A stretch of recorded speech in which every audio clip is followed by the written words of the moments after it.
Hello everybody, Gareth here, sports-intelligence.com. Welcome to our academy, and it's great to be here. You all have some idea of what sports intelligence is by now, and we're going to apply it to golf.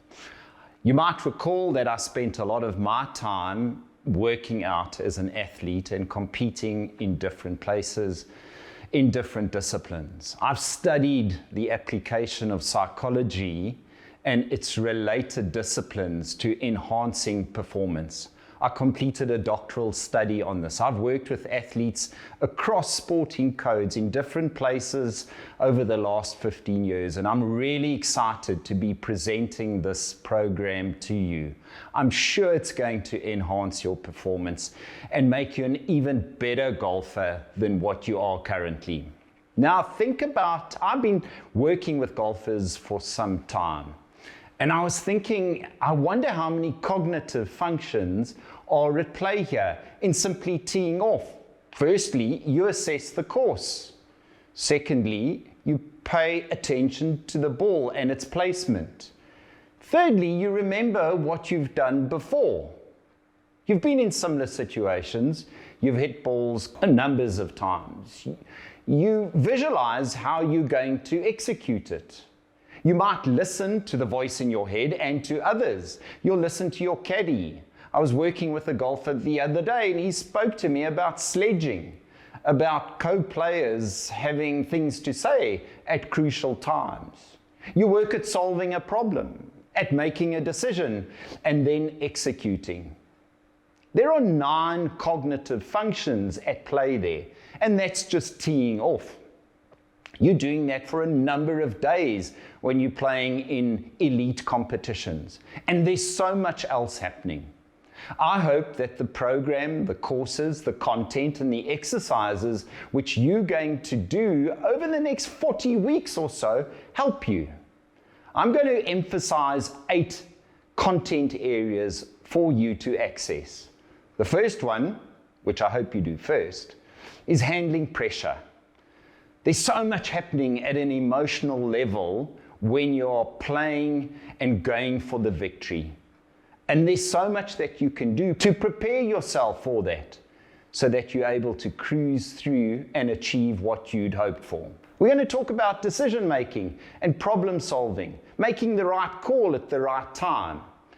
And we're going to emphasize the rehearsal, the scenarios, and the different techniques that you can use so that you're able to execute and implement as you'd planned before. You're all golfers. You're out there by yourself, but you're part of a broader team.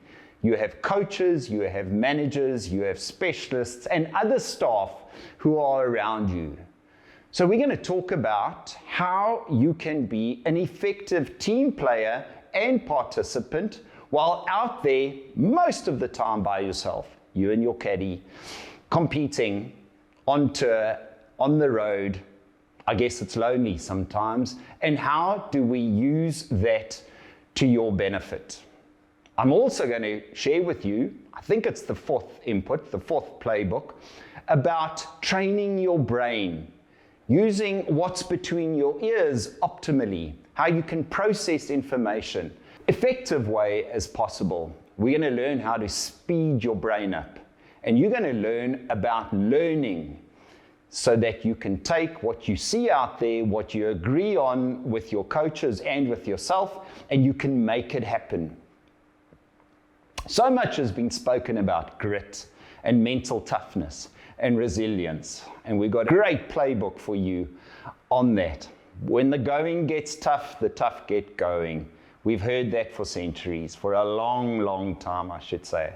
We're going to have great input into that so that when it's those tough times, you've got resources to access and to pull in for your own utilization. We're going to talk about memory and the emphasis I place on having the ability to recall, to remember, to retrieve that which is relevant at key times, whether it's practicing, whether it's competing, whether it's post-competition, it's accessing, again, what's between your ears, or the top 2 inches, as the title of my book illustrates.